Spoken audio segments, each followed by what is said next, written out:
sự đây một kia bạn và cùng một căn channel cùng với AIរបស់ខ្ញុំបាទជួបជាមួយខ្ញុំថ្មីម្ដងទៀតបាទវីដេអូនេះគឺខ្លីទេបងប្អូនបាទគឺខ្ញុំនឹងធ្វើការ review ជាមួយ project ថ្មីមួយទៀតហើយគឺ project សាញបងប្អូនណាបាទហើយ project នេះគឺបាយណានឹងធ្វើការ list ថ្ងៃទី28ម៉ោង5បាទអញ្ចឹងនៅថ្ងៃ20ម៉ោង5បាយណា list project ហ្នឹងហើយអញ្ចឹងបងប្អូន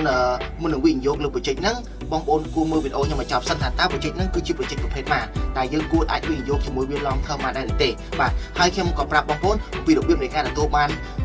Binance Holder Airdrop ផងដែរបាទអញ្ចឹងសម្រាប់បងប្អូនថ្មីដែលចង់ earn money ជាមួយនឹង Binance បាទបងប្អូនមិនទាន់មានគណនី Binance នោះបាទសូមចូលទៅកាន់ Play Store ឬក៏ App Store បាទ download Binance app មកហើយធ្វើការ sign up ឬក៏ register បាទប្រើ email ក៏បានលេខទូរស័ព្ទក៏បានដែរបងប្អូនណាបាទហើយកុំភ្លេចកន្លែង referral code ដាក់22581515បាទដើម្បីទទួលបាន promotion discount ផ្សេងទៀតបាទបន្ទាប់ពីបងប្អូន register រួចហើយកុំភ្លេច verify បាទ KYC ដោយអត្តសញ្ញាណប័ណ្ណក៏បានបើកបរឬលិខិតឆ្លងដែនក៏បានដែរបងប្អូនណាបាទហើយពេលនោះបងប្អូនមានគណនី Binance ហើយបងប្អូនអូខេបងប្អូនទាំងគ្នាអញ្ចឹងតើអ្វីទៅគឺជាសាញតើ project ជា project បែបណាបងប្អូនណាបាទអូខេអញ្ចឹងសាញវាគឺជា protocol រចនាសម្ព័ន្ធសកលមួយបាទគឺសម្រាប់ធ្វើការផ្ទៀងផ្ទាត់អត្តសញ្ញាណហើយនឹងការចែកចាយនៅ token បាទហើយ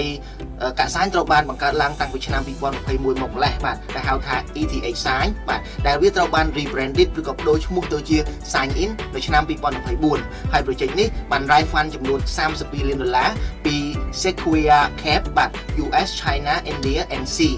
YZ Lab Mirena Circle ហើយនិង Husky បាទនៅឆ្នាំ2024ចំណេញទទួលបានប្រាក់ចំណូលរហូតដល់$15 លានបាទដែលត្រូវ revenue គឺទទួលបាន positive បាទហើយដែលមាន headline នៅជាមួយរដ្ឋាភិបាល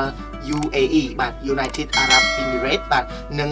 Sierra Leone បាទដែលមាន international pilot រហូតដល់20 plus នៅក្នុង pipeline តម្លៃសំខាន់នៃ project Sign នេះគឺថាវាគឺជា protocol តែមួយនៅលើ Omnichain plus product suite ដែលអនុញ្ញាតឲ្យរដ្ឋាភិបាលក្រុមហ៊ុនសហគ្រាសធំៗហ្នឹងហើយនិង Web3 builder ធ្វើការ verify កំណត់អត្តសញ្ញាណផ្សេងៗនឹងអាចឲ្យចែកចាយនៅ token ផ្សេងៗនៅ on chain ជាមួយនឹង bank grade security ហើយនឹងអន្តរប្រតិបត្តិការជាសកលផងដែរតើតើជាមួយនឹង product stake ហើយនឹង usage វិញបាទគឺ sign protocol បាទគឺអាចធ្វើបាននៅ omnichain attestation layer EVM បាទ Solana Ton Mu ហើយនឹង Avel បាទហើយឆ្នាំ2024-2025 metric បាទគឺ6លាន plus attestation ហើយនឹង 400k plus screen mass download ហើយ token table បាទគឺ smart contract toolkit សម្រាប់ vesting ហើយនឹង airdrop ធ្វើការ unlocker merkle ហើយនឹង signature ដែល4 billion បាទ plus distributed 40 million wallet serve ដែល number 1 នៅលើ distribution platform នៅលើកាតុនបាទហើយ ETH sign វិញគឺ first on chain e-signature DApp ដែលមាន 250k doc sign ហើយ sign pass ជា government grade ID registry បាទលាវនៅក្នុង3 country បាទមានដូចជា Barbados Layer 2 testnet license ហើយ sign token ធ្វើការ snapshot នៅថ្ងៃទី28ខែ4ឆ្នាំ2025ហ្នឹងដែលវាមាន max supply បាទរហូតដល់10 billion កាក់បងប្អូនណាបាទតើតើជាមួយនឹង token overview វិញបាទកាក់សាយគឺមាន total token supply ចំនួន10 billion បាទគឺច្រើនដែរបាន10 billion ហើយ max token supply វាគឺ10 billion ដូចគ្នាមានកាក់ហ្នឹងគឺចំនួនវាមានតែ10 billion ទេបាទគឺច្រើនបាទហើយសម្រាប់ holder airdrop វិញបាទសម្រាប់ holder airdrop គឺទទួលបាន200លានបាទស្មើនឹង 2% នៃ total token supply ហើយបន្ថែម150លានទៀតបាទគឺស្មើ 1.5% ហ្នឹងនៃ total supply ហ្នឹងនឹង allocated បាទទៅកាន់ marketing campaign បាទរយៈពេល3ខែបន្ទាប់ពី spot listing ហើយdetail គេនឹង announcement ជា separate បាទហើយតកតងជាមួយនឹងការ listing វិញគឺ link នៅ Binance ចំនួន1200លានបាទដែល1200លាននោះគឺវាស្មើនឹង 12% នៃ total token supply ហើយកាក់នេះបងប្អូនណាបាទគឺវាប្រើ base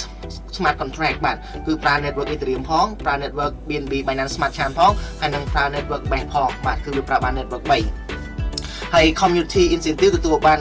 40% បាទហើយ backer ទទួលបាន 20% early team member 10% foundation 20%ហើយ ecosystem នេះគឺទទួលបាន 10% ហើយកាលនេះក៏មានការ release schedule ត្រឹមត្រូវផងដែរបងប្អូនអាចមើលនៅក្នុង screen នេះបានខ្ញុំដាក់ជូនបាទ Binance បានធ្វើការប្រកាសគម្រោងទី16ដែលជា Binance airdrop បាទសម្រាប់ Binance holder ទាំងអស់គឺកាក់សាញដែលជា project រចនាសម្ព័ន្ធសកលមួយសម្រាប់ធ្វើការផ្ទៀងផ្ទាត់បាទអត្តសញ្ញាណនិងការចែកចាយនៅ token ហើយ Binance user ទាំងអស់បាទដែលបាន subscribe BNB ដូចជាដាក់ stake ក្នុង simple earn ដូចជា flexible ឬក៏ lock staking ឬ on chain yield product ហ្នឹងចាប់ពីថ្ងៃទី15ខែ4ឆ្នាំ2025រហូតដល់19ខែ4ឆ្នាំ2025នឹងទទួលបាន airdrop កាក់សាញហ្នឹងចូលនៅក្នុង Binance Spot account របស់បងប្អូនមុន1ម៉ោងនៃការ listing បាទហើយ Binance នឹងធ្វើការ list កាក់សាញហ្នឹងនៅ ថ្ងៃទី28ខែ4ឆ្នាំ2025ម៉ោង5ល្ងាចផងដែរបាទអញ្ចឹងមានន័យថាម៉េចមានន័យថាអ្នកដែលបានដាក់ earn ចន្លោះថ្ងៃហ្នឹងគឺគាត់នឹងទទួលបានកាក់សាយនៅថ្ងៃស្អែកបាទថ្ងៃទី28ហ្នឹងគឺគាត់ទទួលបានហើយបាទគឺបាញ់ BNB គឺមានប្រយោជន៍មែនទែនបងប្អូនណាបាទគឺសម្រាប់ BNB គឺទទួលបានទាំង airdrop ទទួលបានទាំងការ discount ទៅលើ trading fee បាទទទួលបាន VIP perk ផងដែរអញ្ចឹងបើសិនជាបងប្អូនមាន BNB គឺបងប្អូនអាចប្រើប្រាស់វាទៅបាទគឺដាក់ stake ដាក់ earn ចោលទៅបងប្អូនទទួលបាន airdrop ដោយអត់ដឹងខ្លួនមកបាទដូចជាករណី project នេះអញ្ចឹងបាទទាំង project នេះគឺគេឲ្យ high អញ្ចឹងសម្រាប់ project ក្រោយៗទៀតនឹងទទួលបានសម្រាប់បងប្អូនដែលដាក់ stake ដាក់ lock earn BNB ចោលអីហ្នឹងបាទ